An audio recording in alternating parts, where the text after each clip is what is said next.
My HGV Insurance is proud to sponsor Trucking TV. Let us take the stress out of arranging your HGV insurance. Welcome back to part 2 of Trucking TV's chat with lifelong driver, mechanic and transport boss Bob Carter in the run-up to the publication of this new book by Matt Ireland. This time we'll learn a little about Bob's best days, running vehicles into the dirt roads of the Middle East. But if you want all the details and all the amazing photos, you'll have to buy the book. They appointed a chap under me to run Southampton transport, and I found out he's earning more money than me, so I had a bit of a ruck and left over it, and I started up Trans UK, and it's took off from there really. That was just the contacts I had in Seawheel transport company wise was unbelievable, because we covered the country, and you get what you pay for. And so I picked a load of haulage companies who were recommended to me. Jones of Aldridge, Bakers of Southampton,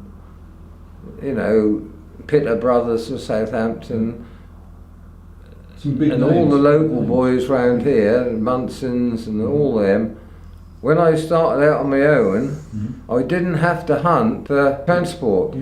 All I had to do was find the work, which was a piece of cake, to be quite honest with you, because I left Seawheel on good terms in the end, and I immediately was getting 8 or 10 load a day off them, and other shipping companies who I knew, and you go down to the pub, and what, you got anything to give away, Andy, sort of touch, and I got some really good customers.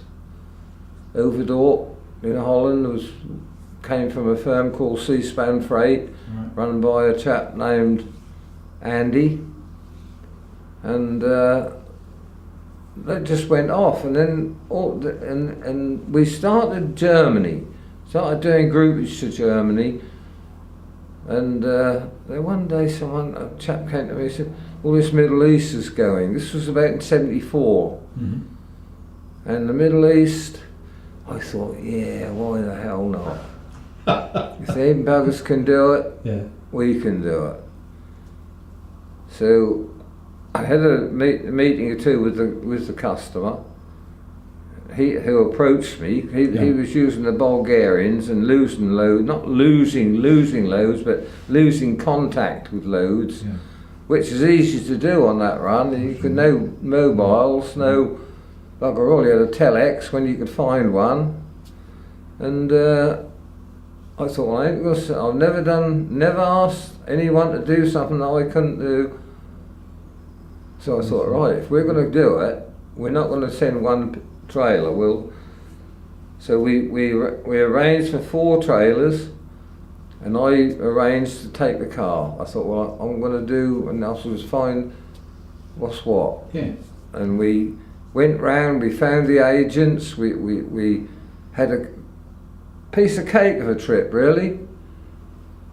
Because I'm not saying because I was there, but you had you got in your mind what was what. What you don't do. It's not what you don't call all the Turks you know what I mean. Came back and wrote a manual. At this time, Bob, were you running your own vehicles, or were you still? Yeah, I had 2 or 3 of my own vehicles, because work got so much that you couldn't always find the truck going home to Bristol, or I mean we had people come every day. They come all the time. A driver from Western Transport in Avonmouth, he used to come every week, and so you had a week to find him a load back to Bristol. That was how it was. Real big things, Spinks Interfreight and all. I could go through dozens of them that we used to be regular. And some of the Trans UK's own, who eventually came to Trans UK, subbed for. We had the same people. We didn't. I mean, NT Wright, he had half his fleet every day. Morton to Stradbroke. You know, people, those little cages, and you know, you don't know where to. I don't know where to stop talking to you, but we had. They used to ring us up. So what you got? How many do you want tomorrow, Bob? Not what you got.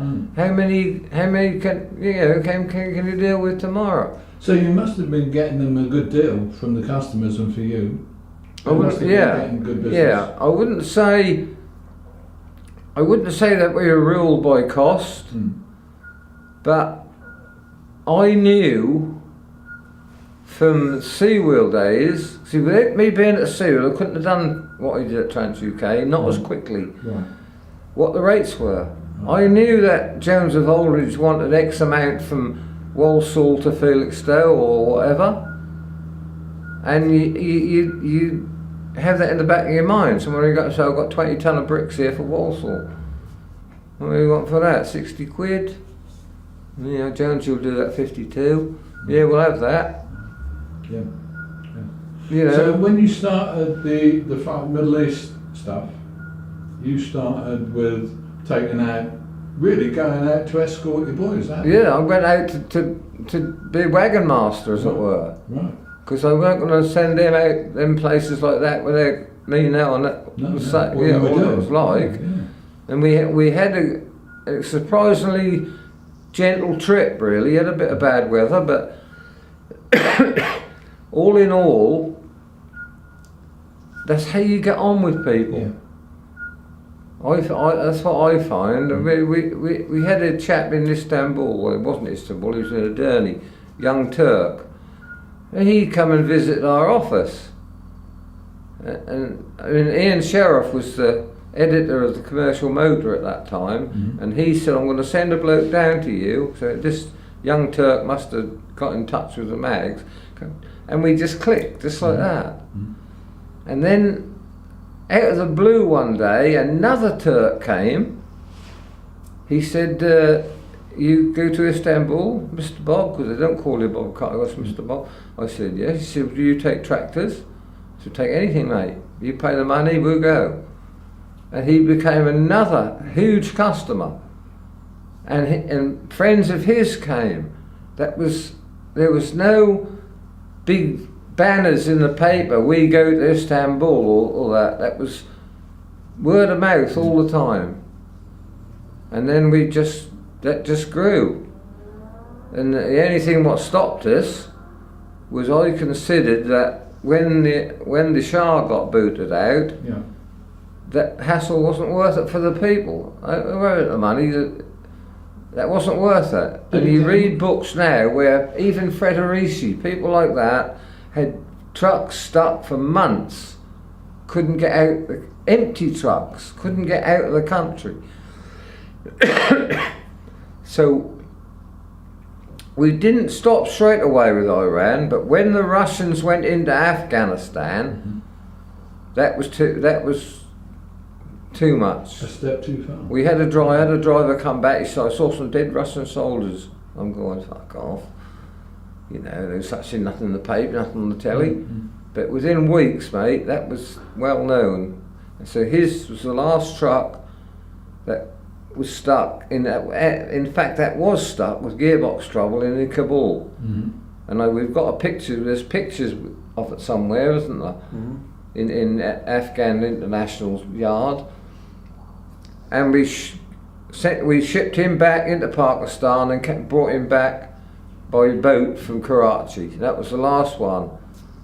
And so then we were sort of stuck then with X amount of trucks and trailers with nothing to do. So, you know, we went back on the container haulage, but the excitement had gone, you know. You can find more details of Matt Ireland's book, crammed full of detail and previously unpublished photos, from good bookshops and the website of publishers Old Pond Publications. We'll bring our side of the story up to date next time in the final instalment of Bob's interview. Online soon.